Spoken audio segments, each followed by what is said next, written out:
নমস্কার, সকালকে প্রীতি শুভেচ্ছা। অ্যাস্ট্রোলজার তপন শাস্ত্রী বলছি। 2026 হচ্ছে রবির বছর। 2+0+2+6 সমান 10, মানে রবি 1।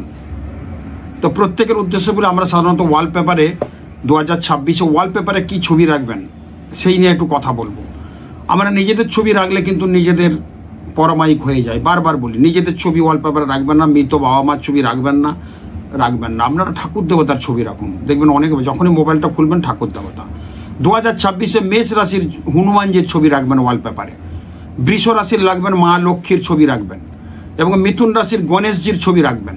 কর্কট রাশির রাখবেন শিব, সিংহ রাশির রাখবেন নারায়ণ, এবং কন্যা রাশির হচ্ছে মা দুর্গা। তুলা রাশির রাখবেন লক্ষ্মী নারায়ণের একসাথে ছবি। বৃশ্চিক রাশির ক্ষেত্রে মা বগলামুখীর ছবি বার করে গুগল থেকে সেটা কিন্তু ওয়ালপেপারে রাখবেন, শত্রুনাশ হবে, অনেক ভালো হবে। ধনু রাশির ক্ষেত্রে মা কমলা বা লক্ষ্মীর ছবিও রাখতে পারেন, এবং মকরের ক্ষেত্রে অবশ্যই হনুমানজির ছবি রাখবেন। কুম্ভের ক্ষেত্রে রাখবেন দক্ষিণাকালীর ছবি। মীন রাশির ক্ষেত্রে রাখবেন, যাদের মীন রাশি তারা কিন্তু ওয়ালপেপারে রাখবেন গণেশজি। আদশো অবস্থায় গণেশ বাঁ দিকে হেলান দিয়ে শুয়ে আছে, এরকম ছবি যদি পান ওয়ালপেপারে রাখুন। আপনার জীবন কিন্তু অন্য ভালো হবে, অন্য রকমভাবে আপনি চলবেন। বিপদ আপদ সম্পদ কিচ্ছু হবে না। ওয়ালপেপারের ছবি আপনাকে ঘুরিয়ে দিতে পারে আপনার জীবনের সার্থকতা। খুব ভালো থাকুন। নমস্কার।